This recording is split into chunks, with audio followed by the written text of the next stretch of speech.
და ეგეთი ხარისხიანებიც არ არიან კიდე ჩვენ რო გონია და რაღაცა ისეთი რაღაცა მასწავლებს მე აქ ვერ გავაკეთებ მაგას მაგალითად მე რაღაც ცოტა ისე გამიწყდა კიდეც კაცო მეთქი რა ერთ-ერთი ფასი რა პონჩი უნდა ღირდეს რა მეთქი ჩვენი დამარი და ჩვენი ბევრად უკეთესია თქო და რატო არის ესეთი წითელი ხაზი აი ამ ხორც პროდუქტზე ანუ ჩვენ ვართ სადღაც ქვის ხანაში რა აი ძალიან ცეცხლი მოთქვამი არის ხო კი მეუნება აი რა ვიცი მოყური მყავს გასაყიდი რაღაცა საქონელი მყავს გასაყიდი ვერ ვყიდი რა ვიცი წაიყვან ყველაფერი ორზე ამრავდება რა მოკლედ ანუ ცოტა სხვანაირი მათემატიკა არის რა ანუ აი ეს პრობლემები კი არ გავორმაგდა გაოთხმაგდა რა მე მაგალითად მჯერა რომ ჩვენაირ პურს საქართველოში ვერ იყიდი რა ანუ როგორი მეთოდითაც ჩვენ ვაცხობთ და როგორც ჩვენ ვაკეთებთ რა ამ გასაკეთებელს ხო ვერ ვაკეთებთ ფერმერი იქნება თუ ვინც იქნება ყველა რაღაცა თავთვითონ და იშრომოს და გააკეთოს ყველა თანხდებით იმაზე რომ განსაკუთრებული გეიმოს მქონე პროდუქცია არის საქართველოში ძალიან ბევრი მიმართულებით რა ფასი რა არის ხო ფასი არის რაღაცა ნომინალური ციფრი არის რა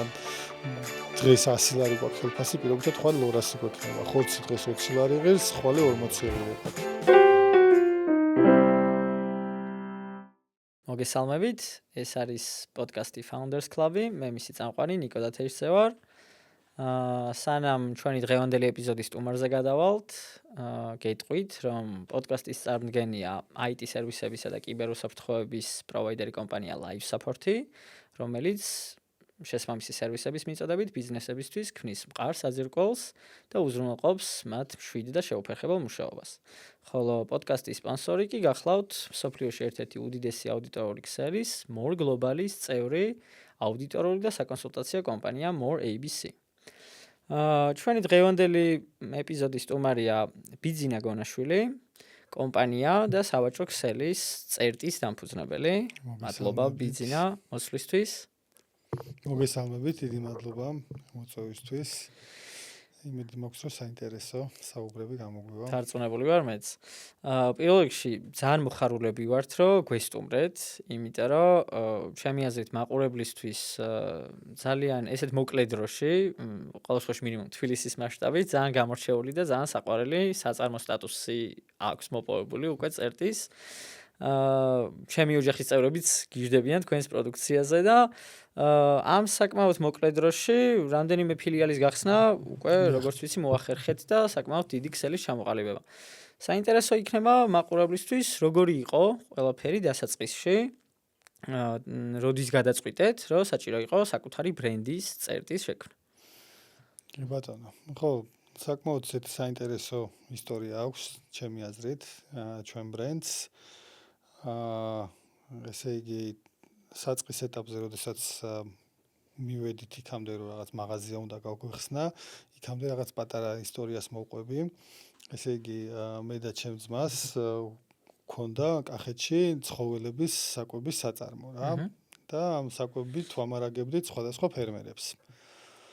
ხო და ისეთია ეს რაღაცა უფრო ახალგაზრდული გულანთებული ისეთი ის ქონდა რაღაცა ცოტა გამოუცდელებიც ვიყავით და ნუ აი სადაც კი რაღაცა რო იტყვიან ფეხი მიგვიწვდებოდა თუ ხმა მიგვიწვდებოდა მოკლედ ყველგან შეგვქონდა ეს ჩვენი პროდუქცია რა ყველა ფერმაში და რაღაცა დროის მერე ხა ეს საქმე კი კარგად წავიდა რაღაც გაყიდვები გაიზარდა რაღაცა მაგრამ ნუ ფული არ გქონდა რა ანუ პრობლემა ის იყო რომ ესე იგი ამ ფერმერებს კი ვაწვდით ამ საკვებს მაგრამ თანხას ვერ გვიხდიდნენ მოკლედ იმიტომ რომ მოგეხსენებათ საკმაოდ ისეთი სფერო არის რა და რაღაცა ნუ ესე ბავშვობიდან თან სულ მინდოდა რომ რაღაცა ისეთი მაღაზია გამეხსნა სადაც რაღაცა ჩემოჯახს ფერმერული ბექგრაუნდი აქვს რაღაცა ჩვენი რაღაცებიც გვაქვს და ხო და ესეთი მომენტი არის რომ ნუ რაღაც ვერანაირად ვერ ვიღებთ ასე ვთქვათ ამ ფულს რაღაც უნდა გავაკეთოთ და ეხლა ზოგი მეუნება აი რა ვიცი ღორი მყავს გასაყიდი რაღაცა საქონელი მყავს გასაყიდი ვერ ვყიდი რა ვიცი თუ წაიყვანე და მოკლედ რაღაცა ესე იყო რომ რაღაცას მოუყარეთ თავი მოკლედ ეს პირველი მაღაზია გავხსენით იდეაც თვითონ სახელიც წერტის წამოვიდა იქიდან რომ მე ვარ დედოფლის წყაროდან წარმოშობით და ეგ არის სოფელი არბოშიკი. ხო და ამ სოფელ არბოშიკში არის ესეთი მოსახვევი რა მოკლედ და ესე ჟარგონულად რო ვთქვათ წერტის პავაროტი ქვია რა ხო და სულ მაინტერესებდა ახლა მთელი ბავშვობა ანუ სულ მესმოდა რომ წერტის პავაროტი იყო მაგრამ რატო ერქვა არ ვიცოდი და ერთხელაც ვიკითხე რომ მეთქი ეს წერტის პავაროტი რაპონჩი ქვია თქო და ეს ამ მოსახვევში არის რაღაც ძველი შენობა. ნანგრევები რა და მოკეთ თურმე ადრე კოლმეურნეობები რო იყო კოლმეურნეობებში ესე იგი ყველა სოფელში იყო აი ამ მეურნეობის მაგალითად ღვინის წერტი, ხორცის წერტი და ეს იყო სავაჭრო წერტილის შემოკლებული ფორმა. და მოკეთ აქედან გამომდინარე გადავწყვიტეთ რომ დაგვერქმია წერტი რომ რაღაცა თან ქართული ყოფილიყო თან ცოტა უცხო ყოფილიყო და ისე კარგად დამახსოვრებული და რაღაცა ისტორიული ბექგრაუნდიც აქვს ხო ისტორიული ბექგრაუნდიც აღმოაჩნდა რა და მე იყო კიდე ყველაზე მნიშვნელოვანი რომ აი მაგალითად ეხა ხორცს რომ გავყიდიდით ხორცში ზოგადად ესეთი პრობლემა არის რომ რაღაცა ნაჭრები რაღაცები არ იყიდება და ამას ძალიან მოკლე shelf life-ი აქვს რა ვადა აქვს და ეს მერე სად უნდა წაგვეღო და მოკეთ მერე საქმე თავიდანვე მოითხოვა მოკლედ რომ გაგვეკეთებინა ნახევარფაბრიკატების წარმოება რა და იქ თქვათ დახლზე რომ მუდმივად ფრეში ხორცი ყოფილიყო და ავტომატურად მერე ამ ნედლეულისგან კიდე გაკეთებულიყო ნახევარფაბრიკატები რომ რაღაც ჩამოწერა არ ქონოდა და ასე შემდეგ და საბოლოო ჯამში მოკლედ ნახევარფაბრიკატები უფრო საინტერესო და უფრო მნიშვნელოვანი მიმართულება გახდა ჩვენი კომპანიისთვის ვიდრე წერტი რა ანუ დღეს მაგალითად ჩვენი გაყიდვების რაც ნომერ პირველი გაყიდვებით არის ჩვენი გაყინული ნახევარფაბრიკატები უფრო ამით გვიცნობს ხალხი და ნუ რა თქმა უნდა ხორცით და რძის ნაწარმით. აი ესეთი ისტორია იყო რა და დავიწყეთ ვიყავით სულ 7 თანამშრომელი 7 ადამიანით დავიწყეთ და მე დაგვემთხვა პანდემია. ხო, პანდემია 2019-ში დაიწყეთ, ხო? კი, და პანდემია იყო ძალიან საინტერესო გამოცდილება რა, ჩვენთვის, იმიტომ რომ რაღაცა უცებ ძალიან ბევრი შეზღუდვები, რაღაცა ძალიან დიდი ისეთი პანიკა იყო და ჩვენ რაღაცა აი თითქოს იცი როგორი როლი მოვირგეთ, რომ აი რაღაც გადამრჩენელი ვიყავით საზოგადოების თუ რაღაცა, იმიტომ რომ თან ჩვენ არ ვჩერდებოდით, ეხა ბევრი ბიზნესი მაშინ გახსოვთ რომ გაჩერდა და რაღაცა ჩვენის მიტანის სერვისი ქონდა რაღაცა და მოკლედ აი ამ პანდემიამ პირიქით ჩვენ ხელი შეგვიწყო მოკლედ რომ უფრო მეტად გამოვედით გავფაბლიკდით ასე ვთქვათ რა და მე ამ პანდემიაშივე დავიწყეთ ამ მეორე ფილიალის საბურთალოს რემონტი და დაგეგმარება და მანდ უკვე იდეა ქონდა რომ გზის ნაწარმი იმდენად კარგად იყიდებოდა ჩვენთან და იმდენად მოთხოვნადი იყო რომ რაღაცა ესეთი განსხვავებული რაღაც გვინდოდა გაგვეკეთებინა რომ შუა თბილისში რაღაცა კორპუსის ქვეშ გაგვეკეთებინა ადგილზე რძის საწარმო რომელიც საკმაოდ ისეთი ხმამაღალი განაცხადი იყო და სირთულეებთანაც იყო რა თქმა უნდა დაკავშირებული იმიტომ რომ სხვადასხვა სურსათმცემლობიდან სხვადასხვა აღიარება ჭირდება სხვადასხვა იქ რაღაც ჰასპის დანერგვა ასე შემდეგ ბევრი გამოწვევა ხო რა მაგრამ რაღაცნაირად სულ ვცდილობდით და ეხლაც ვცდილობთ რომ რაღაცნაირად ცოტა განსხვავებულები ვიყოთ რა, იმიტომ რომ მაგის გარეშე უბრალოდ red ocean-ი არის მთელი ბაზარი და ჩაიკარგები უბრალოდ რაღაც განსხვავებულს თუ არ გააკეთებ. ეხლა რეალურად ესე იგი რამდენი მიმართულება გაქვთ ხორც პროდუქტები, ნახევარფაბრიკატები? ხორც პროდუქტები, ნახევარფაბრიკატები, რძის საწარმო, საცხობი გვაქვს, ოღონდ გვაქვს პური, ძირითადად პური არის ჩვენი მიმართულება, უსაფუარო პური. ნედლი ნახევარფაბრიკატები არის კუპატი აფხაზურა და ასე შემდეგ და მზაკვება. აჰა, გასაგები. ფაქტიურად რაღაც ესეთი ძალიან ბევრი მიმართულებით ათვისებული გაქვთ? კი. და სხვათა შორის ახლა პოდკასტიც იმისი არის, რომ მარტო იმაზე არ უნდა ვილაპარაკოთ, როგორ თქვა, რაღაც თავის სირთულეებიც მოყვება ამ ყველაფერს რა, იმიტომ რომ რაც უფრო ბევრი მიმართულება არის, უფრო მეტი ადამიანური რესურსი არის საჭირო, უფრო მეტი ფიზიკური და დროული რესურსი არის, რომ ასე ვთქვათ, ამისის მოხდეს ხარისხის კონტროლი, მე ყველა მიმართულებას განვითარება ჭირდება, ანუ ერთ ადგილას ვერ გაჩერდები ფიზიკურად, სულ უნდა განვითარდე და ამიტომ ერთ-ერთი გამოწვევა, ასე ვთქვათ, ჩვენი ტიპის ბიზნესების არის, რომ აი ამ ბევრ მიმართულებას მოკლედ კიდე უფრო ბევრი, ანუ ჩემთვის ვფიქრობდი რა, რომ აი ერთი ფილიალი რო გქონდა ხო, ბევრად მარტივი არის რა, შენც როგორც ფაუნდერი იქ ხარ, ადგილზე ხარ, რაღაცა უფრო სხვანაირად იმუშავები. Hands-on ხარ. ხო. მე ანუ ორი რო გავხსენით, როგორ არის, იცი, ყველაფერი 2-ზე არ მრავლდება რა, მოკლედ, ანუ ცოტა სხვანაირი მათემატიკა არის რა. ანუ აი ეს პრობლემები კი არ გავორმაგდა, გაოთხმაგდა რა რეალურად, იმიტომ რომ საერთოდ სხვა მათემატიკა არის. ანუ იქ მერე უკვე 5 ფილიალი გექნება პირობითად თუ 2, ანუ უკვე კითხაობას აღარ 2 გაძლევს. უკვე არის, რომ შენ იქ ვეღარ ხარ ფიზიკურად, ან ერთგან ხარ, ან მეორეგან ხარ, ან რაღაცა და მოკლედ მერე უკვე საერთოდ თავიდან ბოლომდე სისტემაზე არის დამოკიდებული რა.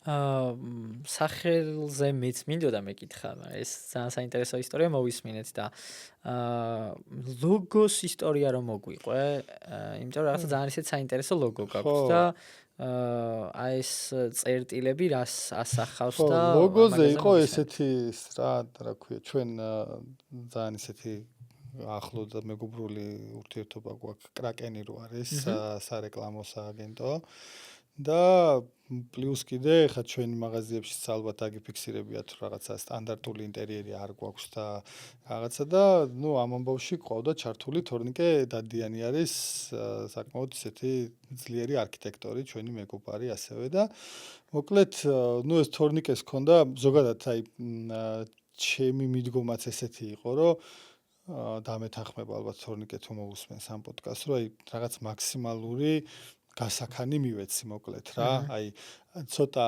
არა მაღაზიურად მოვიქეცით ბევრ ნაწილში რა აი მაგალითად იქ საბურთალოზე რაღაცა კაფეში ამოჭრილი ის რო არის ეგ ჩვენი იდეა იყო რა ანუ იდეაში რო არ ამოგვეჭრა და მთლიანი რო ყოფილიყო უფრო მეტი ადამიანი დაჯდებოდა მაგრამ რაღაცა აი ვიზუალური კონცეფცია ეგეთი რა რო ვიზუალური კონცეფცია ყოფილიყო ესეთი და მოკლედ კრაკენი გახსნის დღიდან მოკლედ ჩვენ მარკეტინგში იყო ჩართული და მოკლედ მათი საქმე საერთოდ არ იყო ეგ და ვთხოვეთ რომ ვინმე დაეკავშირებინათ რომ რაღაც ლოგო გაეკეთებინათ რა და ეხა ის ადამიანი საკმაოდ ისეთი წარმატებული მარკეტერი არის ასევე რა მაგრამ ნუ მას ეს ესმოდა როგორც აი რაღაც ჩვეულებრივი მაღაზია სადაც რაღაცა და ეს ლოგოზე უნდა დაეხატა რაღაცა ფერმა რაღაც ძირთად როგორც ხდება ხოლმე ეხა რო ChatGPT-ს რო კითხავ რომ რაღაც ლოგო დამიხატე და ახლა ცოტა საბაზისო ხო რა და ნუ თორნიკეს ჰქონდა ძალიან დიდი მიუღებლობა ამაზე იმიტომ რომ ანუ რაღაცნაირად იჩემებდა ამ ბრენდს იმიტომ რომ ეს მთელი ეს ვიზუალური იდენტობა ასე ვთქვათ იყო თორნიკესი და მე რა თქვა რომ მე გავაკეთებო რა მოკლედ მე გავაკეთებო ლოგოსო მიუხედავად იმისა რომ არქიტექტორის საქმე არ არის საერთოდ ლოგო ხო და თორნიკემ გააკეთა და ნუ იდეაში აი ეს წერტილების იდეა იყო რომ ესე იგი სხვადასხვა ფერმერები რაღაცა საქართველოს რეგიონიდან რაღაცა ეს გრადაცია არის ფერებისთან და როგორ ერთიანდებიან ასე ვთქვათ ერთ წერტილში ანუ ჩვენთან და ანუ ეს იყო იდეა მოკლედ მაგ ლოგოსი რა ძალიან საინტერესო ესე იგი მრავალ ფერმერს რო წერტი აერთიანებს ხო რა რაღაცა ეს არის კი და ეს გარშემო წერტილები რაც არიან რო არიან ჩვენი ის მოუწოდებელები ვთქვათ რომლებიც იმ რაღაც განსაკუთრებულ პროდუქტებს ქმნიან სხვადასხვა რეგიონში საქართველოს აი ხა მიმართულებებზე ვსაუბრობდით და აი ის ფაქტი რომ და შენს ახსენე რომ კიდე უფრო ახალ და ახალ მიმართულებებზე გადასვლას გეგმავთო და აი ხა თავდაპირველად რო ხორცს პროდუქტებით დაიწყეთ ნახევარფაბრიკატებით შემდეგ რო რძის პროდუქციაზე გადახვედით ეხა სახაბაზო სახსენე ხო რამდენად დიდ თავდაჯერებას გაძლევთ ეს თავდაპირველი გამოცდილება ახალი მიმართულების დამატების მიზნით და თუ გაგვიზიარებდით რომელიმე მიმართულების პროდუქციას უნდა ველოდეთ თუ არა შემდგომში ახლო მომავალში ნახე როგორ იყო საწყის ეტაპზე ანუ თითქოს რაღაცნაირად მომხმარებელი თვითონ ითხოვს ხოლმე რაღაც მომენტში რა ჭირდება რა ასორტიმენტში და მან არის ყოველთვის ორი არჩევანი, რომ ერთი არის რომ მაგალითად ვინმე მომწოდებელი ნახო და იმის პროდუქცია შემოიტანო და გაყიდო და მეორე არის რომ შენ შექმნა ის პროდუქტი. რა თქმა უნდა, ბევრად უფრო მარტივია რომ ვიღაც მომწოდებელი ნახო და იმას შემოიტანოს და ხშირ შემთხვევაში ეგ უფრო გამართლებულიც არის ბიზნესის თვალსაზრისით და ასე შემდეგ, მაგრამ აი წეგანაც აღვნიშნე რომ ჩვენ მიუხედავად იმისა, რომ რაღაცა არა ვართ რაღაც ძალიან დიდი ქვეყანა და ასე შემდეგ, ძალიან დიდი კონკურენცია არის ჩვენ ბაზარზე და თუ გინდა რომ ბაზარზე შესამჩნევი იყო, რაღაც განსხვავებული უნდა გააკეთო რა, ანუ პირობითად ეხა იფქლს ძალიან დიდი პატივისცემა ჩემგან, ანუ მთელ ქვეყანას ასე ვთქვათ პურს ეგენი აჭმევენ, რომ იტყვიან, მაგრამ ანუ მე რო ხა ჩემ მაღაზიაში იფქლი დავდო, მე ვერ ვიქნები განსხვავებული სხვა ქსელებისგან. შესაბამისად მე რაღაცა ნიშა უნდა შევქნა, ხო? თან მე მომხმარებელი ჩვენგან ელოდება რაღაც განსხვავებულს, განსაკუთრებულს და აი პურსზეც მაგალითად თავის დროზე ძალიან ბევრი ვიმუშავეთ. ძალიან საინტერესო ისტორია აქვს, მაგალითად მაგ პურის შექმნასაც, ესე იგი იტალიურად ქვია Lievito Madre, არის პურის დედა, თუ არ ვცდები და ძალიან საინტერესო თანამშრომელი ყავდა, ნუ ესე პროექტად აიღო რა, ავთო ცეცხლაძე, შეიძლება იცოდეთ კიდეც რაღაც სხვადასხვა იმებში გამოდის პოდკასტებში არა, ნუ რაღაც გადაცემებში და ასე შემდეგ და მოკლედ მე და ავთომ ასე ვთქვათ, ერთად შევქმნით ეს პროდუქტი და იდეა რა არის რა, რომ საწყის ეტაპზე დავიწყეთ ჩვეულებრივად წყალში ჩავყარეთ ვაშლი, ანუ ეს ვაშლმა მერე დაამჟავა ეს წყალი და ამ წყლით მოიზილა პირველი ცომი. და ამით რომ მოიზილა პირველი ცომი, მერე ხაში ქვია მაგას რა, ქართულად და არის თქვათ აი ესეთი სათლი, ვედრი სათლი და აი ეს ამას რო ვავსებთ თლიანად, აი ამ იმითი ხაშით, იგივე ცომი არის, მაგრამ საკმაოდ გადაფუებული, ანუ ფაქტიურად ეგ არის საფუარი, ოღონდ ბუნებრივი. ამას მე ნახევარს ვიღებთ და ვაგდებთ უკვე დანარჩენ ფქვილში და იმაში, რაც გვინდა რომ ავაფუოთ და ამას ზევიდან კიდე ვაყრით ფქვილს რაღაცას და ამას ქვია ხაშოს ჭმევა. ანუ იდეაში ეს რაც დავიწყეთ ახლა ეს პროექტი პურის, ხო, დაახლოებით 4 წელია თუ არ ვცდები ვაცხობთ, რაც რო გადის, ანუ მაგით ფასდება თან რა, რომ ეს Lievito Madres, ანუ ამ ცომის დედას აქვს ეგეთი ფუნქცია, რომ რაც უფრო დიდი ხანი აჭმევ მოკლედ ამას და იტალიაში ამის ბიზნესიც კი აქვს, რომ აქვს მაგალითად 100 წლოვანი Lievito Madre, რომელიც საკმაოდ ძვირიღის, იმიტომ რომ რაც რო გადის, ეს კიდევ უფრო მეტ გემონურ თვისებებს იძენს რა. და მე ამის იქით არის რაღაც 18 საათიანი ფერმენტაციის პერიოდი და ასე შემდეგ და რა ვიცი თუ ვინმეს გასინჯული აქვს ჩვენი პური, ახლა იმიტომ არ ვამბობ, რომ რაღაცა მე მაგალითად ვჯერა, რომ ჩვენაირ პურს საქართველოში ვერ იყიდი რა, ანუ როგორი მეთოდითაც ჩვენ ვაცხობთ და როგორც ჩვენ ვაკეთებთ რა.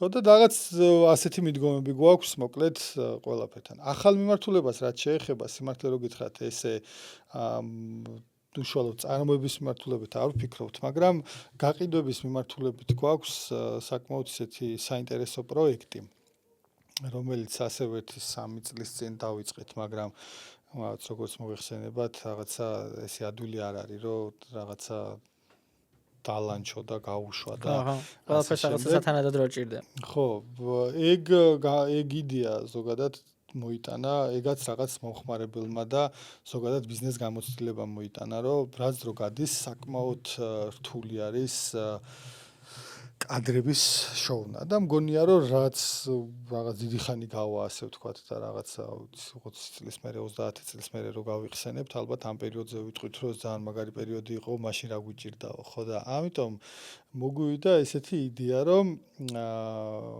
გაგვეყიდა ჩვენი ნახევარფაბრიკატები, ანუ იქიდან გამომდინარე რომ ყველაზე მოთხოვნადი ასე ვთქვათ ჩვენი ნახევარფაბრიკატებია, რაღაც გასაყიდი წერტილები შეგვექმნა, რომელიც არ მოითხოვდა კადრებს და პლუს იქნებოდა ძალიან cost effective რა. და ესეთი იდეა მომივიდა რომ დამედგა ვენდინგ აპარატები რა, საიდანაც გავყიდდით ამ გაყინულ ნახევარფაბრიკატებს, მაგრამ ბოლომდე არ მომწონდა ეგ იდეა, იმიტომ რომ რაღაცა არ ვიცი მაგის კულტურა, ეხა იაპონიაში შეიძლება იყოს მაგის კულტურა, მაგრამ ჩვენთან არ არის რა, ხო და თან მერე მაინც ძალიან ისეთ კარგ ლოკაციაზე უნდა დადგა, იმიტომ რომ ვენდინგს ძალიან ჭირდება კარგი ლოკაცია, რომ ყველა ვარიანტში იქ ტრაფიკი უნდა იყოს დიდი და მერე იქ სადღაც მერიაში უნდა შეათანხმო, რაღაც დენი უნდა გამოიყვანო, მოკლედ ესეთ მარტივი არ არის რა, სადღაც გარე სივრცეში განსაკუთრებით მაგის დადგმის და რაღაცა ესეთ ბრეინშტორმინგში და ფიქრებში და რაღაცებში მოგვივიდა ესეთი იდეა, რომ გაგვეკეთებინა პროგრამა, ანუ სოფტი, რომელიც, იმიტომ ვენდინგების ერთ-ერთი დიდი გამოწვევა კიდე არის, რომ ნაშთებს ვერ ნახულობენ. ანუ ეხლა დღეს მაგალითად ქალაქში რო არის ის რაღაც სნიკერსები და წყლები და რაღაცები რო იყიდება,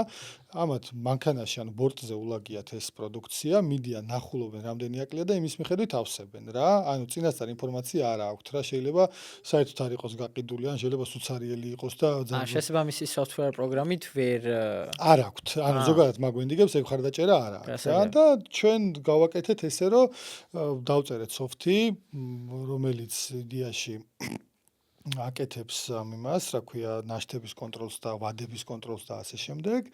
და რატო გამოვიყენეთ? ეხლა რაში გამოვიყენეთ ეს სოფტი რა? იდეაში ყველაზე მნიშვნელოვანი იყო, რომ გავაკეთეთ delivery პლატფორმასთან ინტეგრაცია. ანუ ამ შემთხვევაში Glovo-სთან გვაქვს და Wolt-თან მუშაობთ ეხლა. და ანუ იდეაში სახელიდან გაუსვლელად შეგიძლია რომ გამოიძახო წერტი ექსპრესი, ეხლა მაგალითად GK-აზე გვიდგას ერთი ვენდინგი, სატესტო რეჟიმში არის, ისე რომ საერთოდ ადამიანი არ იღებს მონაწილეობას ჩვენი მხრიდან. ანუ ჩვენი აპარატიდან მოზდის. ვენდინგ აპარატიდან კურიერი მიდის, შეკვეთის კოდი მაღაზიაში რომ მოდის, ამბობს მაგალითად 436 ნომერი. ამ შემთხვევაში უბრალოდ 436 შეყავს და ვენდინგი აძლევს ამ შეკვეთას და მოაქვს შენთან რა. ვარგისიანობის და მარაგის კონტროლსაც სოფტით ახერხებს და ყველაფერი ასე ვთქვათ, და ანუ ავტომატიზირებული არის, ხო. და რაღაცა იმ მომავალში ზოგადად თვითონ მაგ თემის განვითარებასაც ვფიქრობთ, ანუ არა როგორც წერტი, არამედ როგორც სხვადასხვა კომპანიებს რო შევთავაზოთ ეს ჩვენი სერვისი. ხო.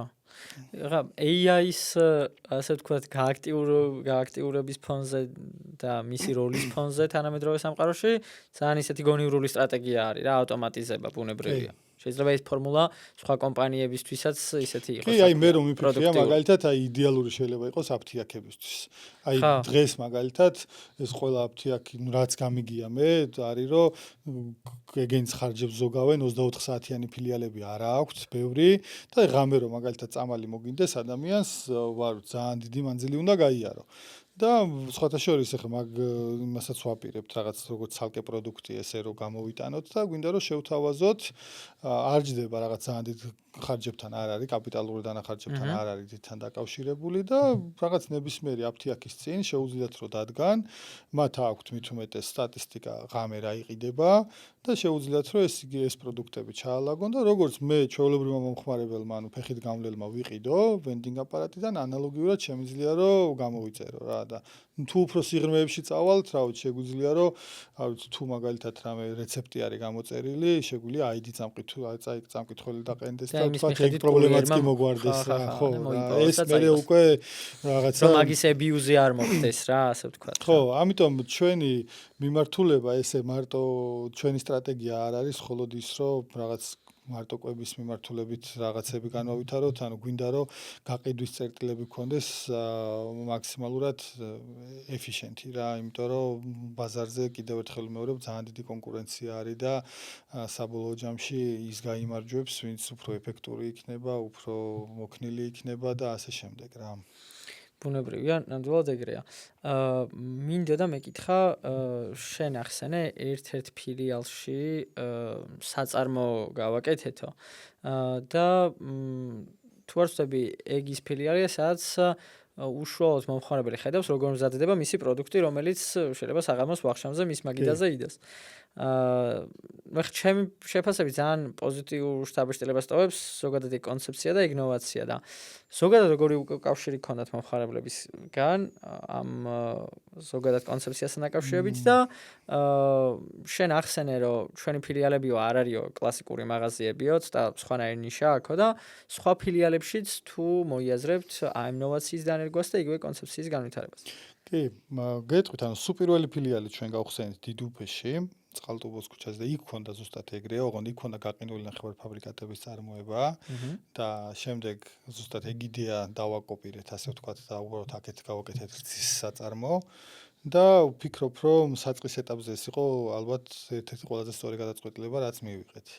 უბრალოდ გაფართოებასთან და განვითარებასთან ერთად შემდეგ უკვე მსგავსი ტიპის აი არტიზანული წარმოებები და რაღაცები ქმნის პრობლემას, იმიტომ რომ ან ყველა ფილიალში წარმოება რო გაქვს, ყველა ფილიალში უნდა ყავდეს წარმოების მენეჯერი, ყველა ფილიალში უნდა კეთდებოდეს სწორად აღრიცხვიანობა და ასე შემდეგ და ასე შემდეგ, ხარისხის კონტროლი, მონიტორინგი და ანუ ამას როგორც დადებითი, ისე უარყოფითი მხარეები აქვს რა და ამიტომ ჩვენ რაღაცა ტიპის წარმოებები დავტოვეთ ისევ ფილიალში, მაგრამ მოგვიწია, ასე ვთქვათ, რომ გაგვეცენტრალიზებინა ამ ცენტრალიზებამ ისიც მოიტანა, რომ უფრო შევძელით, თქვა, სხვადასხვა ქსელებში რომ შეგვეტანა პროდუქცია. იქამდე რაღაცა ეს ქსელებში შიდა ლოჯისტიკა იყო და მე კიდე იქიდან აი პირობითად ვიცახი, რომელიღაც ქსელმა რომ ყველი და ნახევარფაბრიკატი შეგიკვეთოს, ანუ აქედანაც უნდა აიღოს, იქიდანაც უნდა აიღოს და როცა ცენტრალიზებული არის, მე იქიდან ბევრად უფრო მარტივად ხდება. ლოჯისტიკურად მედგამოწმებებთან დაკავშირებით. კი, ანუ როგორც თავისი დადებითი მხარეები, ისე უარყოფითი მხარეები აქვს, თორე ისე მომხმარებელი, აი მართლა რო ვთქვათ, აი ჩვენი მარკეტინგში და აი ამ რაღაცა იმ ცნობადობაში, რა ცნობადობაც გვაქვს, აი მართლა ლომის წვლილი მიუძღვის მაგას, რომ ადამიანები რომ მოდიოდნენ და რაღაც დღემდე ხო რაღაც თავის თვალით ხედავს, რომ იქ ადამიანი რაღაც სულგუნს აკეთებს, ან ყველს აკეთებს, მაწონს აკეთებს, თუ პელმენს აკეთებს, თუ რას აკეთებს რა. ეხლა ცოტა რომ შევცვალოთ თემატიკა.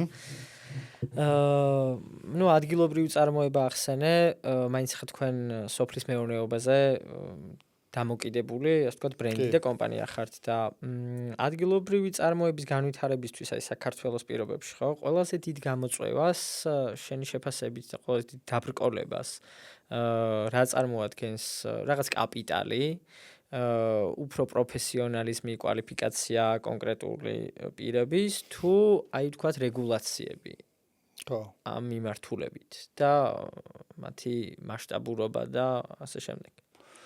აი საკმაოდ ისეთი ვრცელი საკითხი არის ეგ რა და საკმაოდ ისეთი ახლო შეხება მაქვს სოფლის მეურნეობასთან, რაღაც ბაღებთანაც, მეცხოველეობასთანაც და ასე შემდეგ. რა თქმა უნდა, ხა ერთ-ერთი ყველაზე დიდი გამოწვევა განათლება არის და ცოდნა არის რა. სანამ საუბარს დავიწყებდით, იქამდე მოგიყევი ჰოლანდიაში, რომ დიდი ხანი დაახლოებით 3 წელი მაქვს გატარებული იქ და აი იქ რო შევხედავდი მაგალითად რაღაც მერძეულ ფერმას. აუცილებლად იქ იყო სახლი, იქ ცხოვრობდა მე პატრონე, მისი შვილი, რაღაც ან ოჯახი და ეს ადამიანები მუშაობენ იმ ფერმაში და ნუ პლუს კიდე რაღაც დაქირავებულები ყავთ რა, მაგრამ ანუ იმდენად აქვთ ცოდნა და ტექნოლოგიები, რომ აი ჩვენთან მაგალითად რაღაცა პირობითად რაღაც 1000 სულიან ფერმას რო ჭირდება სამართავად 50 კაცი, ნუ ან ჭირდება ან არა კიდე ეგ ცალკე საკითხი არის, იქ იგივე რაღაცას აკეთებს 5 ადამიანი რა, ანუ ეს რა თქმა უნდა მათ ბევრად უფრო უპირატეს იმაში ამყოფებს, ხო? ანუ ბევრად უფრო იაფიურდება ღირებულება და ასე შემდეგ. აი რაც შეეხება კაპიტალს, ხო?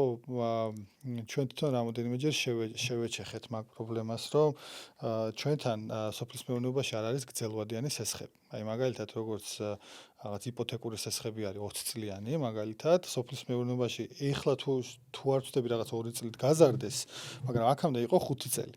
ანუ 5 წელი იმდენად პატარა პერიოდი არის, რომ სოფლის მეურნეობის ბიზნესმა, ასე ვთქვათ, ხო როგორც ბიზნესი ხო ისე უნდა შევხედოთ საბოლოო ჯამში, რომ ამან ანუ ეს უკუგება კონდეს და ისეთ მოგებაზე გავიდეს. ხო და თან რაღაცა cash flow-ც რაღაც ისეთი კონდეს, რომ რაღაც ოპერირება შეძლოს და ასე შემდეგ, ანუ ეს არის აი რაღაცა წარმოუდგენელთან ძალიან ახლოს ყოველ შემთხვევაში რა და მე მგონია, რომ ძალიან მნიშვნელოვანი არის აი ესეთი ბანკების მხარეც მესმის, იმიტომ რომ რისკს ხედავენ და შესაბამისად იქ რაღაც გრძელვადიან რაღაცებს ვერ აკეთებენ რა, მაგრამ საბოლოო ჯამში მგონია, რომ აი ეს დაკრედიტება უნდა იყოს აუცილებლად გრძელვადიანი. ერთი და მეორე აი ზოგადად მე არ ვარ მომხრე ანუ მე უფრო რაღაც ლიბერალურ ეკონომიკურ იმას მივეკუთვნები ასე ვთქვათ და არ ვარ მომხრე სუბსიდიების და ასე შემდეგ რა ანუ არ მივესალმები მაგრამ ერთადერთი ხა რადგან სახელმწიფო არის და სახელმწიფოს აქვს რაღაც თავისი ბიუჯეტი ალბათ ყველაზე კარგი იქნება რომ რაღაცა ორი მიმართულებით რომ ჩაიდოს რესურსები რა ერთი რომ შემოვიდეს განათლება მაგ მიმართულებით და ამ განათლებასთან ერთად ასევე ტექნოლოგიებიც, იმიტომ რომ შეიძლება რაღაც ისეთი დანადგარები და ისეთი ის არსებობდეს, რომ ჩვენ საერთოდ წარმოდგენა არ გქონდეს და თუნდაც საწყის ეტაპზე ამისი საჩვენებელი იმპლემენტაცია, რომელიღაცა ფერმაში ან მეურნეობაში და მერე დანარჩენი უკვე გასაღების ბაზრების მოძიება და ამაში ხელშეწყობა რა. დანარჩენი მგონია რომ ასე ვთქვათ, ჩვენ გასაკეთებელს სხვა ვერავინ ვერ გააკეთებს და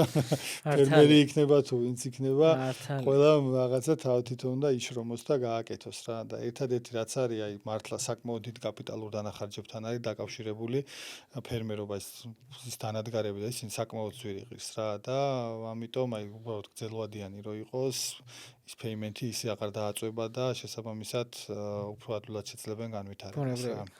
შენ აი ჰოლანდია და ევროპული გამოცდილება ახსენე. საინტერესო იქნება აი საერთაშორისო ბაზარზე, თუნდაც ევროპულ ბაზარზე ექსპორტის მიზნებისთვის.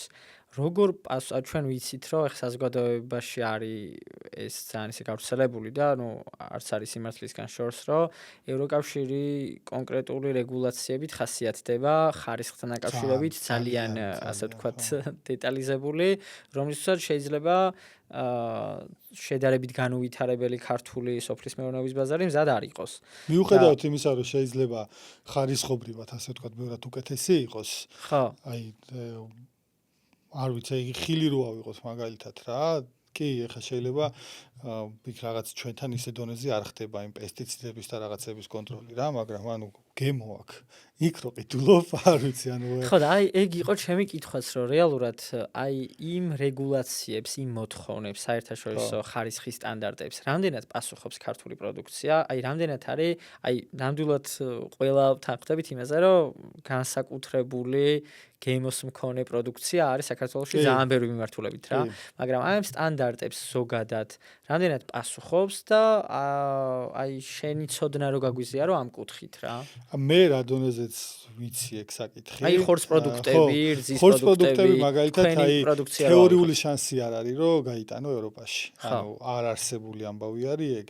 ხილბოსტანი კიდე თუ არ ვწდები, აი მოცვი და ესეთი რაღაცეები გადის, ოღონდ საკმაოდ ისე რთულად თხილი გადის კიდე ევროპულ ქვეყნებში, მაგრამ ცხოველური წარმოშობის ნაწარმი რაც არის რძე და ხორცს პროდუქტები, აი ერთადერთი თვითონ ჭირდებოდა ძალიან და ლოკოკინა დაალაგეს იტალიელებმა ვიღაცებმა აქ საქართველოში და ლოკოკინა გადის საქართველოსთან. მესხეთში რო არის არ ვიცი რა ზუსტად, მაგრამ მოკლედ ლოკოკინა გადის ევროკავშირში, სხვა ვერაფერი ვერ გადის.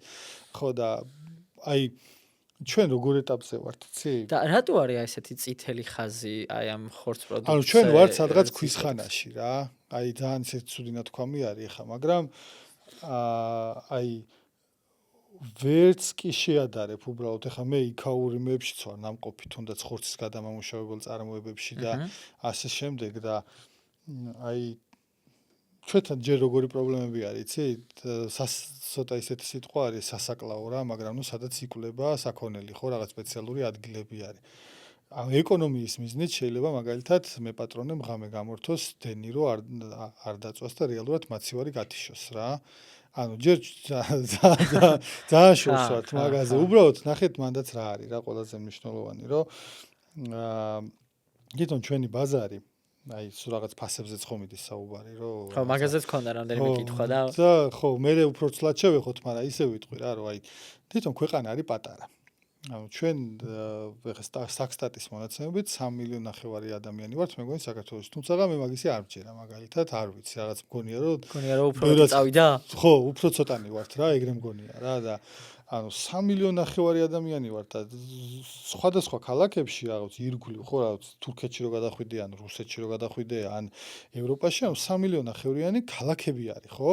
ანუ იქ საერთოდ სხვა მასშტაბი არის. შესაბამისად ეს მასშტაბი გაძლევს მასშტაბის ეკონომიას, ხო? ეკონომიკის ანაბანა არის. ეგ ევროკავშირში კიდე ხო განსაკუთრებით ეხა იმხელა წვდომა აქვთ რამდენ ქვეყანაზე, ხო? ანუ შეიძლება ისაწარმო იყოს ჰოლანდიაში, ეხა მე მაგალითად სადაც ვიყავი სტუმრად და რაღაცეები მასწავლეს და სხვათა შორის ბევრი რაღაცასთან საინტერესო გავიგე და ეგეთი ხარისხენებიც არ არიან კიდე ჩვენ რო გონია რაღაც რაღაცა ისეთი რაღაცა მასწავლეს, მე აქ ვერ გავაკეთებ მაგას მაგალითად რა, ხო და იმის თქვა მინდა, რომ აი ხა ის საწარმო იყო რაღაცა კონკრეტულზე სპეციალიზირებული, მაგალითად იმ შემთხვევაში სადაც ვიყავი იყო ხბოსხორცზე, ეგენი არიან აი ყველაზე გიგანტები, მაგრამ სხვა არაფერს არ აკეთებენ. ანუ ჩვენთან ეხლა მარტო ხბოსხორცზე რომ იმუშაო ვერ გადარჩები ფიზიკურად, იმიტომ რომ პატარა არის ქვეყანა, ანუ ბევრს ვერ გაყიდი რა, ანუ ეგ პრობლემატიკა თითქმის ყველა ინდუსტრიაში და სფეროში არის, რომ აი ესეთი სპეციალიზებული მიდგომა, რაღაც სპეციფიური ნიშის არჩევა ძალიან ბევრი გამოწვევასთან დაკავშირებული, გინდა არ გინდა დივერსიფიცირებული მიდგომას ირჩევს ყველაფერი საქართველოს 600 მილიონი ბრუნვა. რო ვკითხე 600 მილიონი ქონდათ ბრუნვა. ჩვენთან 600 მილიონი აქვს ყველაზე დიდ კომპანიებს ევროში ხო რა მილიარდ 800 მილიონი ქონდა ერთი ხბოსხორცის მიმართულებით ხო და ჩვენთან რა ვიცი ხა სოკარი და ესეთი კომპანიებია მე მგონა მაგხელა ბრუნვები რო აქვს საქართველოს და იმის მარტო ერთ ხბოსხორცს ყიდის იმაში რა ევროპაში და ნუ ევროკავშირის მასშტაბით ხო შეიძლება საზღვრებს გარეთაც მაგრამ ყოველ შემთხვევაში იმ მასშტაბმა იმ ხელა ის მიცა იმას რომ ფასით და ყველაფრით არის კონკურენტუნარიანი რა. ნამდვილად. გასაგებია ეს პრობლემები, რასაც ასე ვთქვათ, ქართული პროდუქცია ევროპული ასე ვთქვათ, ექსპორტის მიზნებისთვის და ექსპორტის მიმართულებით ხდება. ადგილობრივი წარმოების ფარგლებში ახლა მეორე მხრივ რო შევხედოთ, გარემოებებს და ამ გლობალურ ინფლაციას, ცხოველთა საკვების გაძვირებას, რამდენად დიდი ზემოქმედების უნარი აქვს საბოლოო ფასზე და აი სად გადის ზღვარი, რომლის იქითაც აი ფასის შეკავება ეროვნულ დონეზე შეუძლებელია. აი თქვენი გამოცდილებით. ნუ როგორ არის იცით ფასი არის ძალიან ისეთი რაღაცა არის რა, ანუ ეკონომიკაში ხა როდესაც სახელმწიფო არ ერევა ეხლა ჩვენ შემთხვევაში ფასების რეგულირებაში მართლა არ ერევა ხო სახელმწიფო რეალურად ეხლა არის რაღაც დაიწყეს ასე ვთქვათ კომისიები და ასე შემდეგ მაგრამ უშუალო ნაბიჯები არ გადაუდგამთ ანუ ერთადერთი რაც არის ვთქვათ რაღაც მიმართულება იბეგრება რაღაც არ იბეგრება მაგალითისთვის ეხლა სოფლის მეურნეობისთვის ერთ-ერთი ხელის შემწყობი ფაქტორად შეიძლება ვთქვათ რომ არ იბეგრება ვთქვათ ქართული საქონელი ქართული ღორი ქართული ასე შემდეგ არ იბეგრება და ეს საკმაოდ კარგია მაგრამ საბოლოო ჯამში ჩვენს ეკონომიკაშიც და ზოგადად მსგავსი ტიპის თავისუფალ ეკონომიკებში მუშაობს ეს უხილავი ხელის პრინციპი და მოთხოვნა მიწოდება და ასე დგება ფასი და რეალურად არავის არაფერი არ შეუძლია მართლა რა ანუ ესე რომ დაფიქრდე ანუ არც ერთ ბიზნესს არც ერთ კომპანიას ანუ არ ძალუძს ის რომ აი ფასი აი როგორ რაღაცა არის ცით რომ ხა ყველას რაღაცა მიზანი აქვს ხო რაღაცა თქვა 10%-იანი EBITDA მარჟა უნდა რომ კონდეს ვიღაცას რაღაცა სხვა მიზანი აქვს ვიღაცას შეიძლება იმ მომენტში იცოდეს რომ ზარალზეა მაგრამ უნდა გაიზარდოს განვითარდეს და ასე შემდეგ და ამიტომ არც ერთი კომპანიის ინტერესში არ იქნება რომ აი ფასი რაღაცის ხარჯზე შეინარჩუნოს ისევ თუ რაღაცა კონკურენციამ არ მოიტანა რა და ამიტომ მე მგონია რომ შეუძლებელი არის უბრალოდ აი ეხა თუნდაც რაღაც საქონლის ხორცზე და იმაზე რომ საუბრობთ ხო ანუ ის იქიდან რაღაცები ძვირდება ანუ იქ ყველა ეტაპზე არის ბიზნესები, ხო? ანუ ჩვენ ახლა ვსაუბრობთ საბოლოო მომხმარებელზე და საბოლოო მომხმარებელი რას იხდის, მაგრამ სადღაცას რო ჩავყვეთ, აი, საიდან იწყება, ხო? იწყება რაღაცა ქერი, ხორბალი, სოიო, რაღაც რისგანაც მზადდება საქონლის საკვები. იქ რო ჩახვიდე მაგალითად და იმ ქერს და იმას ფასი იმიტომ გაეზარდა რომ პირობითად იმ ვიღაცას სადღაცას გაზი გაძვირდა და გაზი რო გაძვირდა სასუქი პირობითად ვიზახე ან საწავი გაძვირდა ეხლა ის ადამიანი კაი ერთ წელს იზარალებს პირობითად არ ვიცი რაღაც მოხდება ისე რომ ბაზარზე სიჭარბე იყო სადღაცას მაინც მოუწია რომ რაღაც ფასად გაიყიდა მაგრამ არ არსებობს რომ მომავალ წელს იმან არ დააკომპენსიროს ეს ეხლა აქეთკე რო წამოვიდა ფერმერთან ხო ფერმერამდე უბრალოდ საკვების გადამამუშავებელი საწარმო არის. იმანაც თავის მოგება ხო უნდა დაადოს. იმიტომ რომ ის მოგებიანი ვერ იქნება, გაქრება. ანუ ელემენტარული არის, ხო? რითი უნდა იარსებოს იმან და რითი უნდა გაჩერდეს. ამის შემდეგ უკვე მოდის ფერმერი. ფერმერსაც ეხა ეს რო გაუძვირდა ამანაც ანალოგიურად თუ ზარალით დაამთავრა, ასე ვთქვა და დიდი ხანი გაგრძელდა ეს ზარალი გაქრება, ისიც ხო გაჩერდება და ზუსტად ანუ ესე ტალღურად მოდის და ეხა მარკეტით ჩვეულებრივი ბიზნესი არის რა, ეხა რაღაც პერიოდი შეინარჩუნებს იმას, რომ თქვა რაღაც არ ვიცი გვერდზე უყურებს, რომ ვიღაცა იაფატყიდის და არიქა ეხა იმან მომხმარებელი არ წამართვას და მოდი ეხა მეც ჯერ თავს შევიკავებ, სანამ დრო მაქვს, მაგრამ დადგება რაღაც მომენტი, როდესაც ყველა გადაწყვეტს, რომ აღარ უღირს აი ამ რაღაცა დაბალ მარჟაზე ან სრულად ზარალზე გაყიდვას და მაინც მოამატებს. ანუ ეს იმდენად ისეთი როგორ ვთქვა შეუკავებელი ხო პროცესია. რა რაღაცა ცხოვრების ჭეშმარიტება არის რა რაღაცა განსაკუთრებულს ვერაფერს ვერ იზავ აქ ერთადერთი რაც უნდა იყოს არის რომ ქვეყანა ეკონომიკურად უნდა განვითარდეს გაძლიერდეს ამაზე ხა ეკონომიკური მასზე არ ვარ პოდკასტზე და ხა არც მე არ მაქვს რაღაც ძალიან დიდი განათლება მაგრამ რაღაც წარმოდგენა რაც მაქვს არის რომ ეკონომიკა უნდა გაიზარდოს რომ მომხმარება ანუ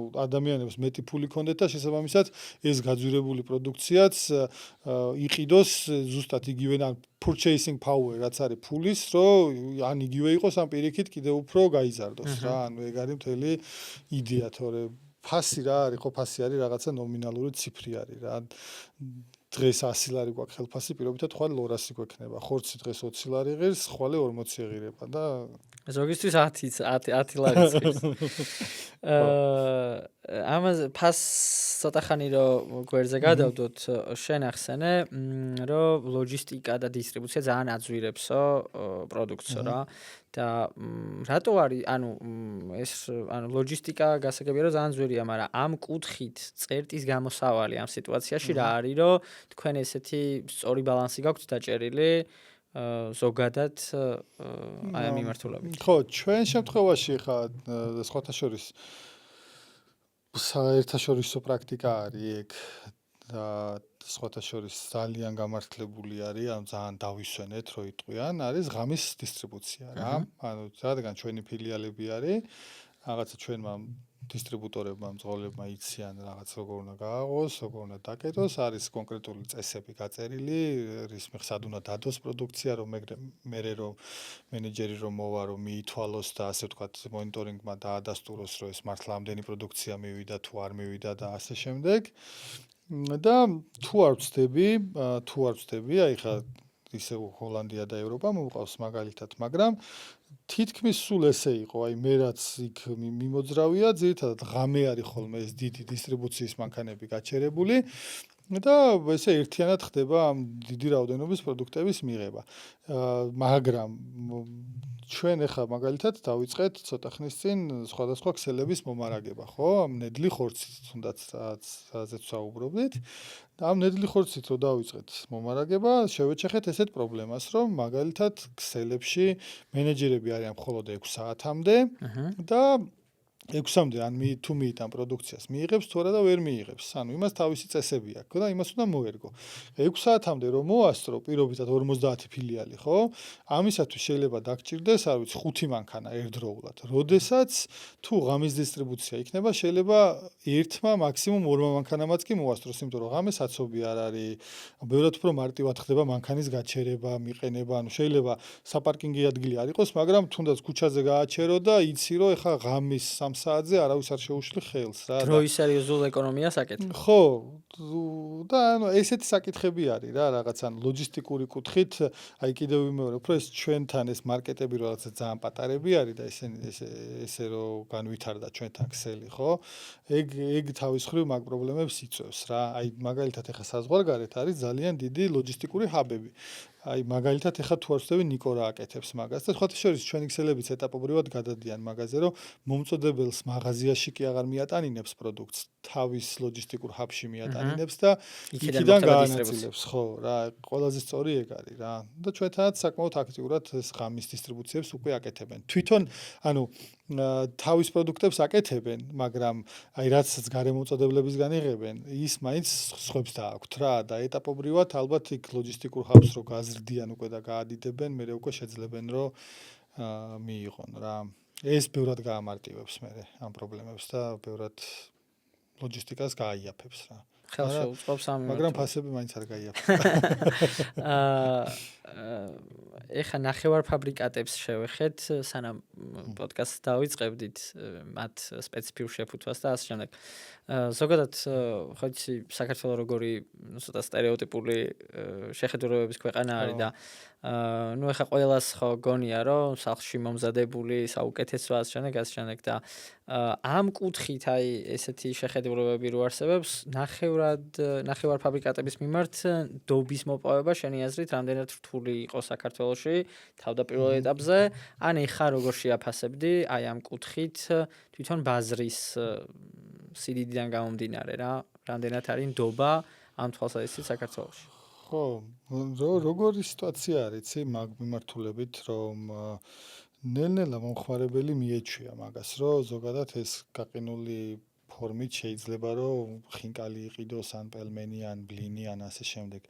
რა თქმა უნდა, ეხლა ძალიან მნიშვნელოვანი არის, რომ მომხმარებელში მოიპოვო ნდობა. აი ჩვენ შემთხვევაში მაგალითად ძალიან დიდად დაგვეხმარა ის ღია სამზარეულოს პრინციპი, მაგალითად რომ მომხმარებლები მოდიოდნენ და აქვე აკეთებენ, აქვე აქვთ აი ამ ხორცით აკეთებენ და ასე შემდეგ და საბოლოო ჯამში მაინც ეს word of mouth მარკეტინგი ყველაზე კარგად მუშაობს რა, რაც არ უნდა გაარეკლამო Facebook-ზე ან რა ინფლუენსერმაც არ უნდა დადოს ახლა შენი ვიდეო, კი, შეიძლება ის ერთჯერადი რაღაც იმპულსი კონდეს, მაგრამ აი შენი ახლობელი რო გეტყვის რომ ბიჭო იქ ძალიან მაგარია და მიდი, მაღაზია მაგარი რეკლამა და მაღაზია ხარისხიანი რეკლამა არ არსებობს. თავარი რეკომენდაცია ეგ არის. თავარი რეკომენდაცია ეგ არის, ხო და ეხანდელი სიტუაცია როგორ არის, აი ძალიან დიდი ასორტიმენტი, დიდი არჩევანი არის უკვე ბაზარზე რა და ფასებითაც როგორ არის, იცი რომ აი რაღაცა ზოგი ისეთი იაფიღებს ხოლმე რომ აი ნუ მიხვდები ადამიანი რომ იქ რაღაცა არ არის რა, ისე და არ შეიძლება ხო და ყველა იმას ყველა ფასს შესაბამისად მე თავის მომხმარებელი ყავს და უკვე ადამიანიც საზღვრავს რა, რომ რაღაცა პრემიუმ ფასს რო იხდის, ხვდება რომ იქ რაღაც შესაბამისი ნედლეულიც არის და გვინდა არ გვინდა მაინც მაგისკენ წავა ეკონომიკურ ხალხში ესეთი ჩემი მეგობარი მეუბნებოდა რომ აი დუბაიში მაგალითად ეხა იყიდება სახლები, სადაც სამზარეულო არ აქვს. ან პროექტი სამზარეულო აღარ არის გათვალისწინებული რა და ეხა იმ ნახევარ ფაბრიკატს სამზარეულო მაინც სჭირდება. ანუ ისინი კიდე უფრო რო თქვა წინ არიან, ხო, რომ საერთოდ აღარ დგას. ხო, იქ ანუ ესეც ხო რაღაცა ეკონომიკის ნაწილი არის, ხო? რაღაცა ფიქრობს ადამიანი, რომ ეხა მე რო ამაში 1 საათი დავხარჯო, პირობითად ამისი რაღაცა ალტერნატიული ღირებულება რა არის და რაღაცა და ნუ მოკლედ ურჩევნია რომ სხვამ გააკეთოს ის საჭმელი და იმან გამოგზავნოს, მაგრამ სახში გაკეთებულს რა თქმა უნდა, ეხა ვერაფერი ვერ აჯობებს დედიკოების და ბებუების და ასე შემდეგ მათ იმას ვერაფერი ვერ შეედრება. შენ აღნიშნე, რომ რაღაც კუთხით წარმოებაც გაქვთ და რაღაც კუთხით ფერმერების პროდუქციასაც ეყრდნობით. ნუ ბევრს მიაჩნია, რომ საკუთარი წარმოება ბიზნესს ძალიან ადვილებს. თქვენ როგორ მიგაჩნიათ, ანუ ამ კუთხით წერტს როგორ მიაჩნია, არის საკუთარი წარმოება იმის გარანტია, რომელიც ასე ვთქვათ, ბაზარზე არსებული რყევებისგან, მაგალითად, კონკრეტული დეფიციტისგან იცავს? როგორი რაღაცა არის, იცით, აი საკუთარი წარმოება ჩვენ შემთხვევაში არის ჩვენი განმასხვავებელი ფაქტორი.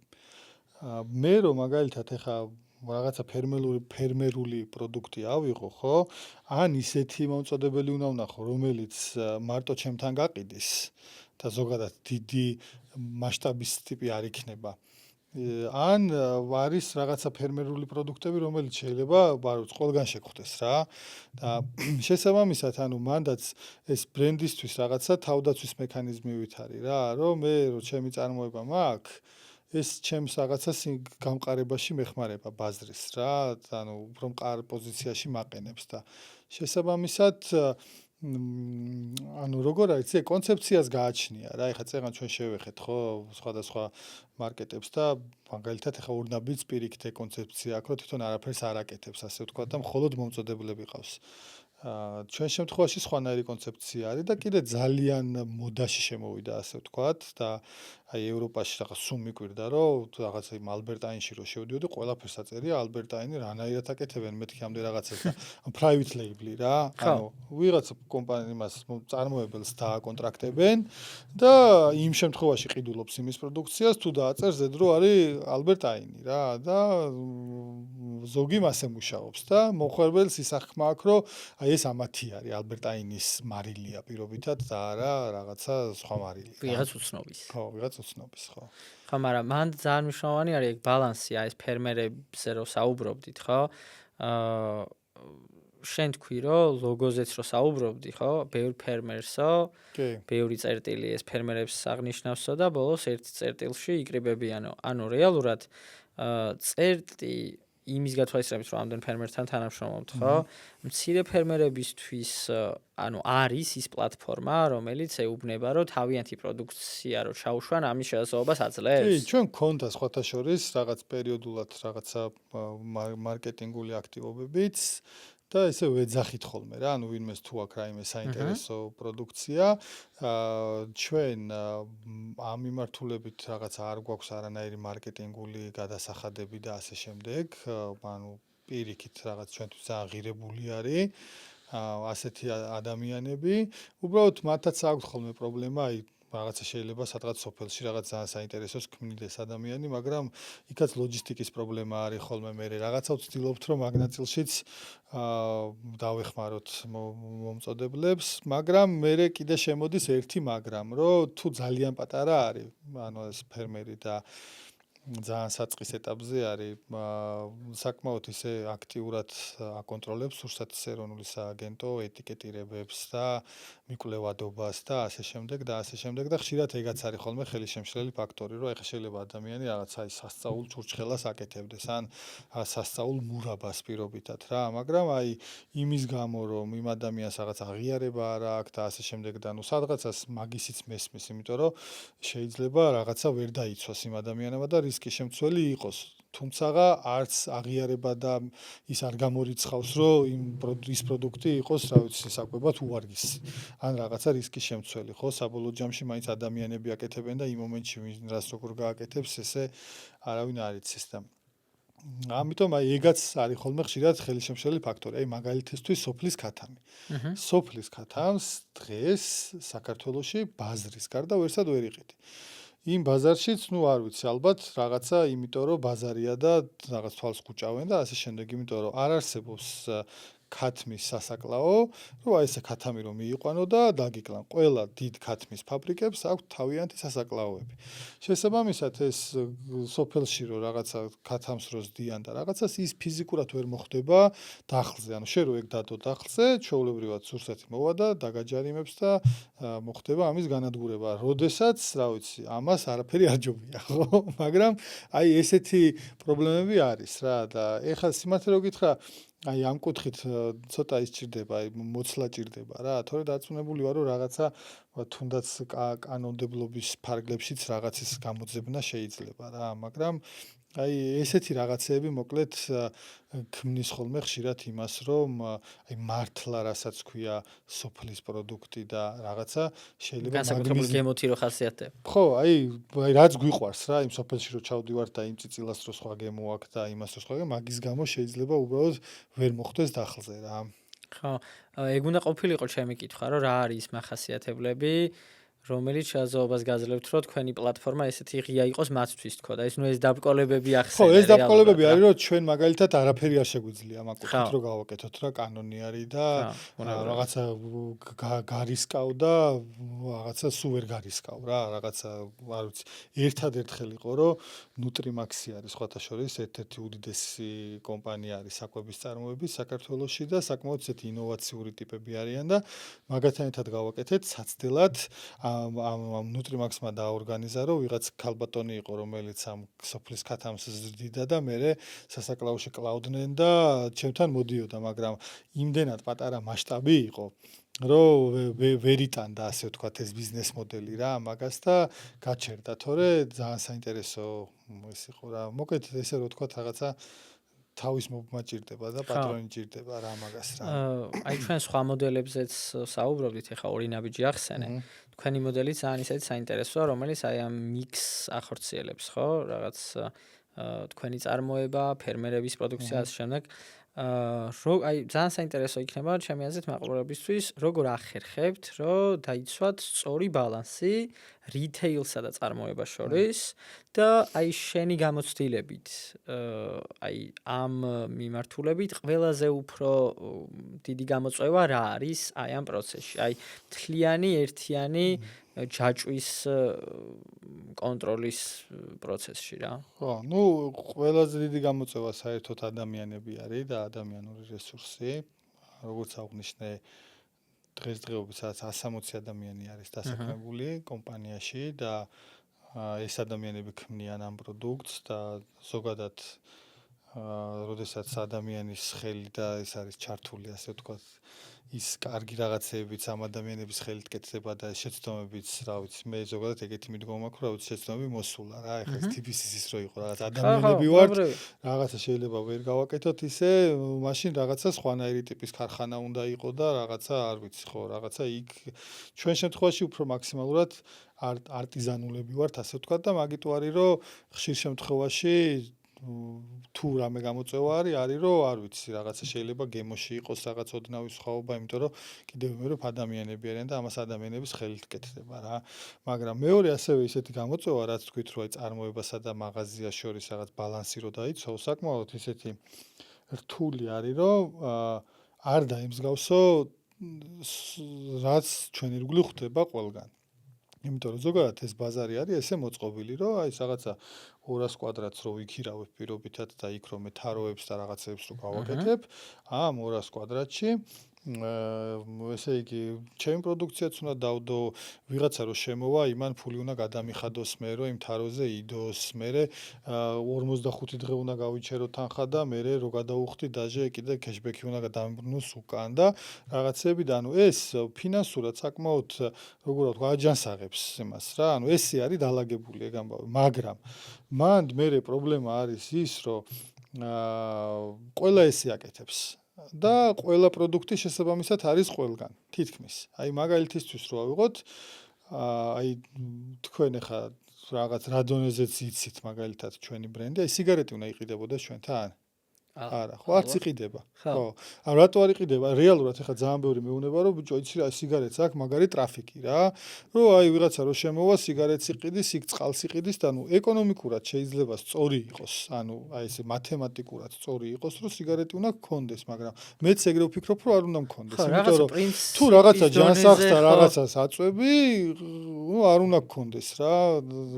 მაგრამ მეორე სიმართლეც არის, რომ აი თუ რაღაცა მარკეტობ და მარკეტი ხარ და მომხმარებელი ვარ მე და მწეველი ვარ მაგალითად რო შემოვალ რაღაც სიგარეტიც დამახვედრე რა ბარემ და სხვაგან არ წავალ აი აბა გადაწყვიტე ხა რომ არ არის მარტივი გადასაწყვეტი რომ ანუ ის ბალანსი დაიცვა რა თორემ ასე რა ვიცი სიგარეტსაც შემოიტან რაღაცა ხა არანაირი პრობლემა არ მაქვს დიროლზე და ორბიტზე მაგრამ ნუ აი წინ სალაროსთან უნდა ჩაამწკრივო დიროლი და ორბიტის თაროები უნდა დადგა საკმაოდ დიდ ფულს იხდიან მაგაში თან რა ესე რომ შემოყვიდე და დაადგმევინო მაგრამ მე უკვე იჩითები აი რაღაცა სხვა ტიპის მარკეტი რა კიდევ ვიმეორებ ანუ ყველა ძალიან დიდ პატივს ეს მათი ბიზნეს მოდელი არის ძალიანაც სწორია რასაც აკეთებენ მაგრამ ნუ ჩვენ რო იმიტომ რომ მე რო იმათ დავემსგავსო მე იმათ ვერ ვაჯობებ ანუ განსხვავებული უნდა ვიყო და აქედან გამომდინარე გვიწევს რაღაცებზე უარის თქმა რა ცალსახა ადამიანები ახსენე რომ ეხა შეცდომები მოსულაო და თუ რაღაც დადებითია ისევ ადამიანებიდან გამომდინარე და შეიძლება რაღაც შეცდომების ადამიანებს უკავშირდებოდეს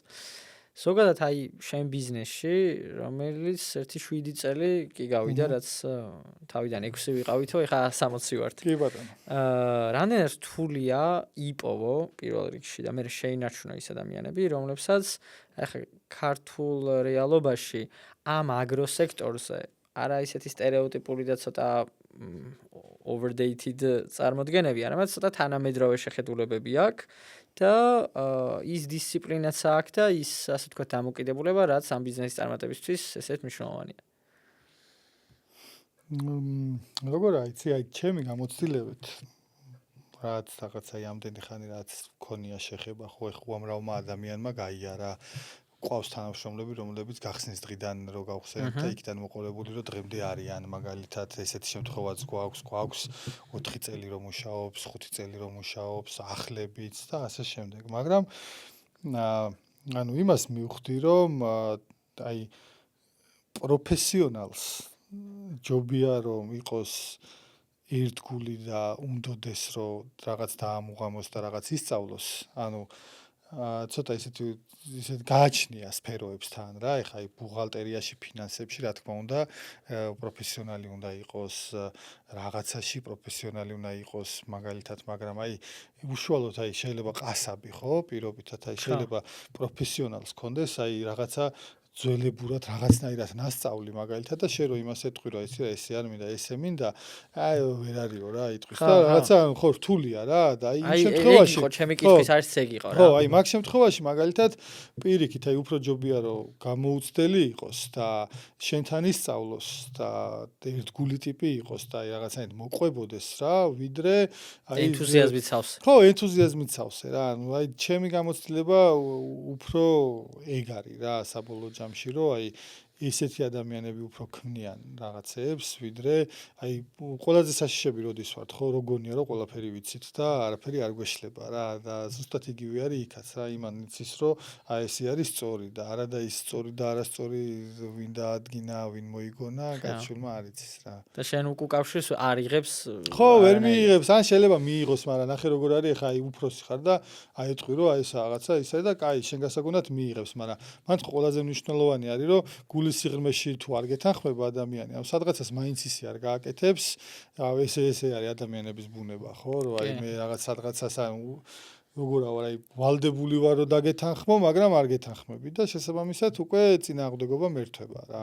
კი, მე რეალურად შედეგზე და პროდუქციაც ყველაფერი აისახება. ყველაფერზე, ხო, განწყობაზე თუნდაც, ხო, მე მუშაობა აღარ გინდა, იმიტომ რომ აი ძმაო მე ხა ესე მგონია სწორი და ამას არ ესმით და რაღაცა და ხო, რა, ბევრი ნიუანსია რა. სანამ ასე ვთქვათ დასკვნით კითხვებზე გადავალ მომავალ გეგმებზე და ასე შემდეგ ვიფიქრე რომ 1-2 ბლიც კითხვაც რო ვკითხოთ ხო უფრო ისეთი სახალისო კონტექსტში შენ ახსენე რომ დედოფლის წყაროდან ვარო ესე იგი კახელი ბრძანდები კი ბატონო ხო და კიზიყელი ხო კიზიყელი ხო და ეხლა ტოპ კახური კერძები რო გითხრა ჩაკაფული წვადი და ხაშლამა ვიცი რომ ძალიან კახეთში ძალიან ისეთი ის არის კულტი არის ხაშლამაში აი ეგ სამი რომ ასე ვთქვათ დაგვილაგო საუკეთესოდან ყველაზე ნაკლებ საუკეთესოდ როგორ აიცი ხა ძალიან რთული ის არის შეკითხვა არის ალბათ გემოვნებაზე არის რა დამოკიდებული და რაღაცა და ახლა ხორც პროდუქტების კომპანიის დირექტორი ხარ სიტუაციაზე ხო დამფუძნებელი ვიტყოდი ესე რომ რა ვიცი მე ჩემთვის მაგალითად რა ვიცი პირველ ადგილზე ჩაკაფული არის შეიძლება ახლა ვიღაცა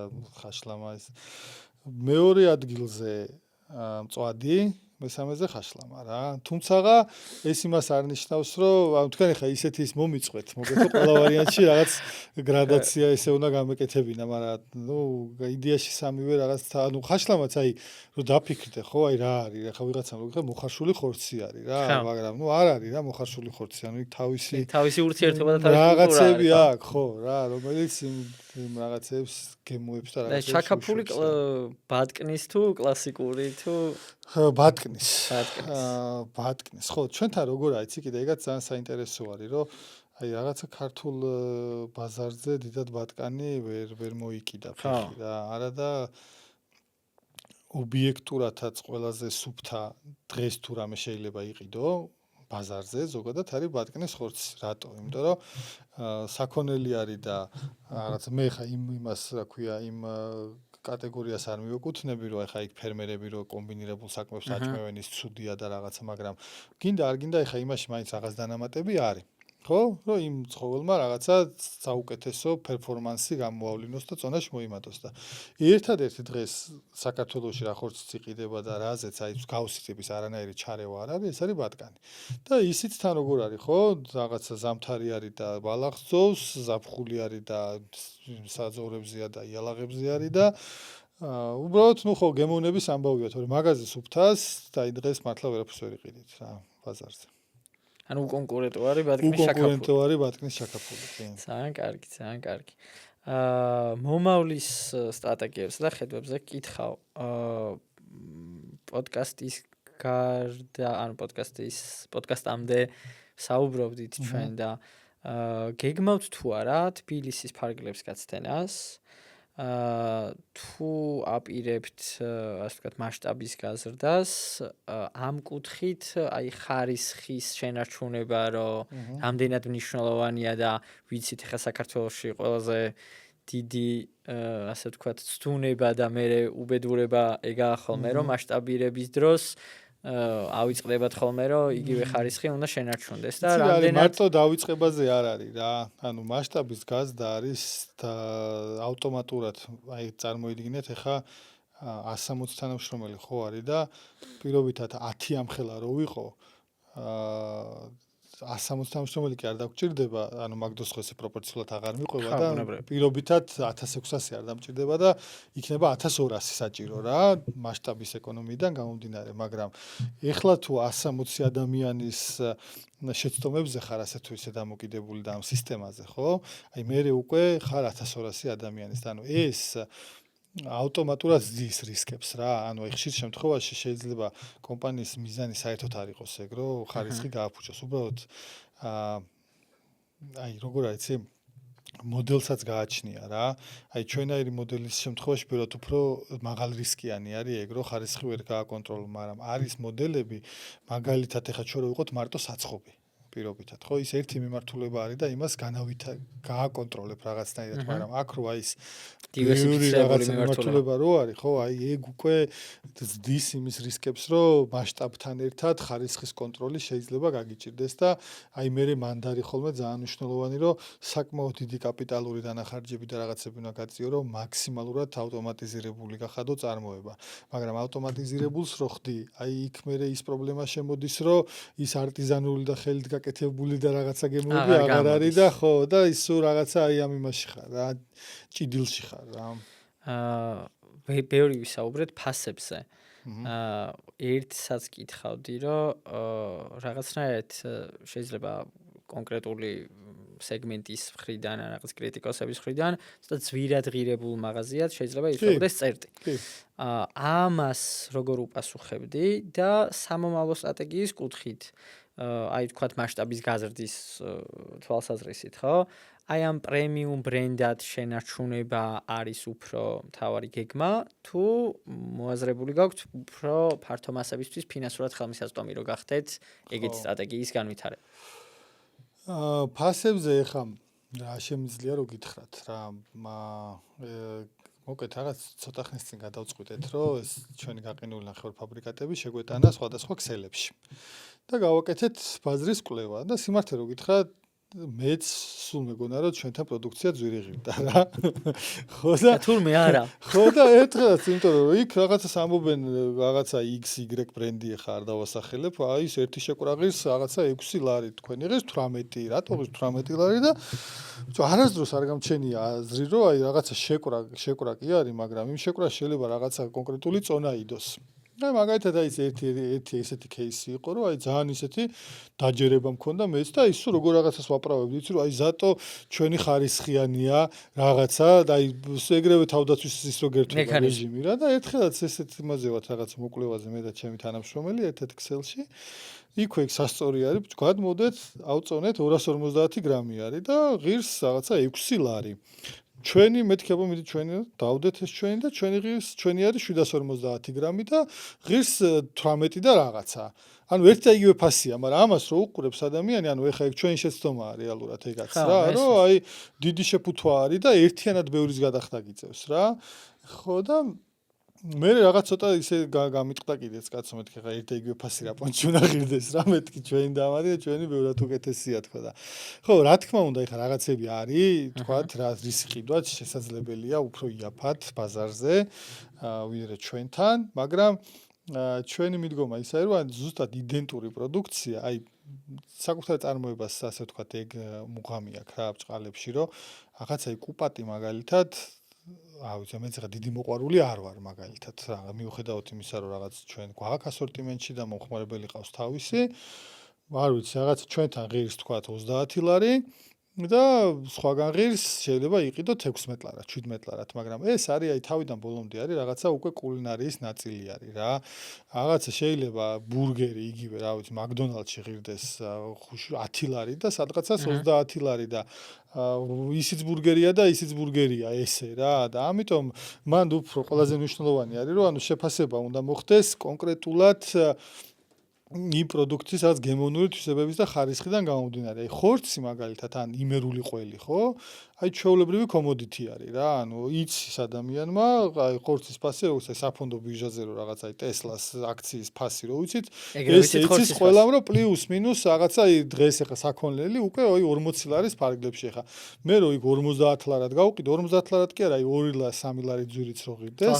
უკვე მოხმარებელი ძალიან სენსიტიურად უყურებს რა, იმიტომ რომ ეს არის ძალიან ისეთი ძალიან პირველადი მოხმარების პროდუქტი არის, მაგრამ დანარჩენი უკვე რასაც შენ წარმოება აკეთებს უშუალოდ და რაღაცას იმაშვება, ხო? აი ხა იქ უკვე ესე პირდაპირ რაღაცა ნამცხრებშიც რო ავიღოთ, ხო, რა ვიცი, ისიც შუარი და ისიც შუა პირობითად, მაგრამ ის ვიღაცის გემრიელია და ვიღაცის უგემურია და ის შეიძლება ძვირი ღირდეს და ის შეიძლება იაფი ღირდეს რა. ამიტომ ძვირი და ზოგადად სიტყვა ძვირი აი ძალიან პირობითი რაღაცა არის. თუმცა მე მგონია რომ აი სხვათა შორის ერთი გერმანელი ექსპერტი ყავდა ჩვენ ჩამოყვანილი, რომელმაც რაღაცა ისეთ მარკეტინგული კვლევა გაგვიკეთა და აი მაშინ თქვა რომ თქვენ ინტერიერითო და იმითო აშინებთო მომხმარებელსო. აშინებთო? ხო. ამიტომ რომ ნახე როგორ რაღაც არის გარედან რო უყურებ. ძალიან ლაგჟერი გონია. ლაგჟერი გონია ტიპს და ანუ ეს უკვე ბარიერს ქმნის.